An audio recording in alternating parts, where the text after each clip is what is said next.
साथियों, कई ऐसे सवाल हैं जो मुझे नहीं लगता कि चंद्रशेखर आजाद रावण को शायद पता होगा, और हो सकता है पता हो लेकिन ऐसे मामले को संज्ञान में ना ले रहे हों। तमाम ऐसी खबर आज मैं बताऊंगा जो चंद्रशेखर रावण का खिलाफत करती है। और आकाश आनंद ने आज कहा कि मैं सच में उस समय नहीं जानता था चंद्रशेखर आजाद रावण को, जब उन्होंने एक स्टेटमेंट दिया था कि मैं किसी भीम आर्मी को नहीं जानता हूं। आज उस पर भी उन्होंने खुलासा किया है, जो बताया है उसे सुनना चाहिए। रितेश पांडे के प्रचार में चंद्रशेखर आजाद रावण का समर्थन मिला है, इस पर बातचीत करेंगे। लेकिन चुनाव से आज ठीक पहले चुनाव चालू हो चुका है। अब आज 7 बज गए हैं, अभी 10 बजे से लगभग 8 बजे से चालू हो जाएगा और आज 19 तारीख है। इस चुनाव के महापर्व पर सभी को हार्दिक बधाई। और आज बटन कोई भी दबाओ लेकिन वो वोट जाएगा भाजपा पर।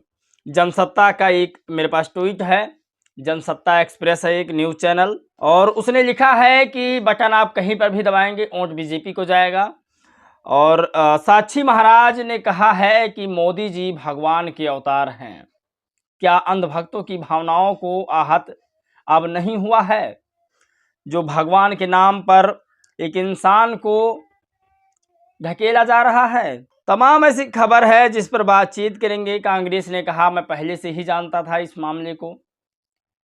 आखिर कांग्रेस पहले से ईवीएम के बारे में जानता था तो इसका मतलब अभी तक कांग्रेस ने भी बेईमानी किया है।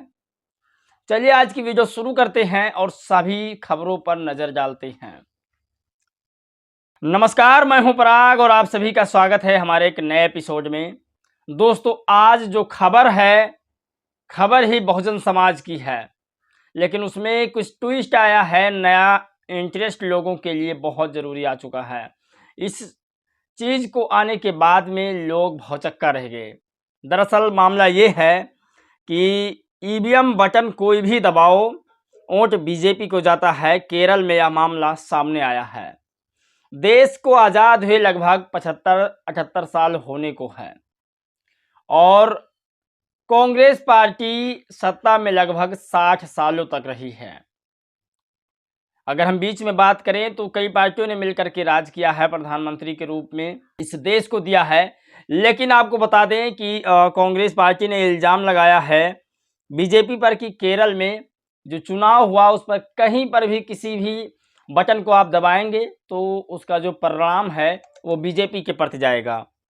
अब खबर ये है कि क्या जो पहले चुनाव हुआ करते थे वो ऐसे ही चुनाव होते थे जिसके कारणवश कांग्रेस अभी तक सत्ता में बनी थी।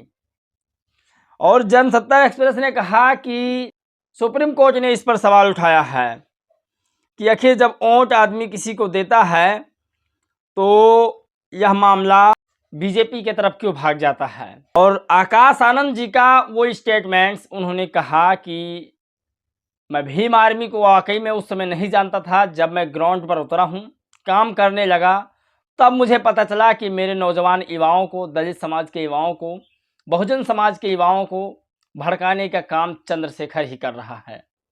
चंद्रशेखर पर आज फिर उन्होंने हमला किया और कहा कि चंद्रशेखर एक ऐसा व्यक्ति है जो तमाम नौजवान युवाओं को जेल में डलाने का काम करता है, उन पर मुकदमे, तमाम तरह के जो कानूनी अपराध हैं वो करवाता है। स्टेटमेंट्स है वो मैं आपको बताने की कोशिश करता हूँ। देखिए, इसमें लिखा हुआ है कि मैं पहले सच में नहीं जानता था कि कौन है चंद्रशेखर, लेकिन जो हमारे समाज को कोई फंसा रहा है।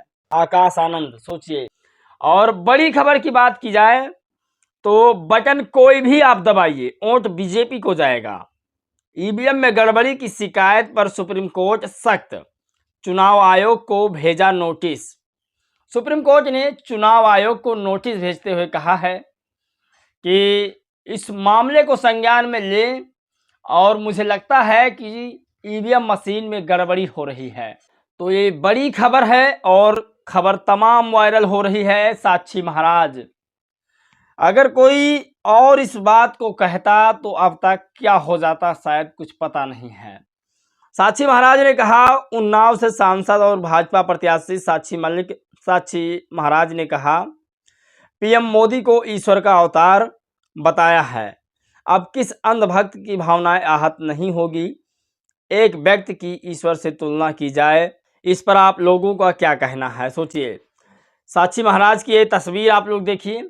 इस तस्वीर को देखने के बाद आप कैसे नहीं मान सकते कि ये एक साधु के भेषधारी नहीं हैं, और ये सांसद भी रह चुके हैं बीजेपी से, और मोदी जी की तारीफ में इतने पागल हो गए हैं कि इन्होंने ये भी कह दिया कि ईश्वर के अवतार हैं मोदी जी, जबकि भगवान सिर्फ भगवान होते हैं, इंसान कभी भगवान नहीं हो सकता है।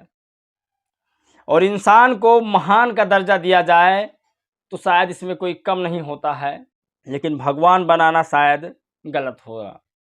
तो ऐसे तमाम खबर थी जो आज वायरल हो रही थी और बताना बहुत ज़रूरी था। और ये तस्वीर देखिए, इस तस्वीर को मैं जूम कर रहा हूँ। इस तस्वीर में ज्योतिबा फूले के बगल में चंद्रशेखर की तस्वीर है, और यहाँ पर साफ साफ लिखा हुआ है कि भीम आर्मी, और पीछे जो भी दिख नहीं रहा है साफ, और इसे और सामने जो व्यक्ति खड़ा है ये रितेश पांडे हैं। वही रितेश पांडे जो कभी बीएसपी में रहा करते थे, और इनका समर्थन शायद बीएसपी नहीं अब भीम आर्मी कर रही है रितेश पांडे जी की। तो समर्थन कोई किसी का कर सकता है। गौरवपाल ने इस पर लिखा है ट्विटर में, अंबेडकर नगर का ये फोटो खूब वायरल हो रहा है। फोटो के पीछे बोर्ड भीम आर्मी का है, जिसमें चंद्रशेखर आजाद की फोटो है। रितेश पांडे अंबेडकर नगर से भाजपा के प्रत्याशी हैं। सोचिए, ये तमाम जो खबरें आज वायरल है उन सभी खबरों पर बातचीत करना बहुत ज़रूरी है। और अब सवाल करते हैं कांग्रेस पर। कांग्रेस ने कहा कि ईवीएम का बटन कोई भी आप दबाइएगा, वोट बीजेपी को जाता है।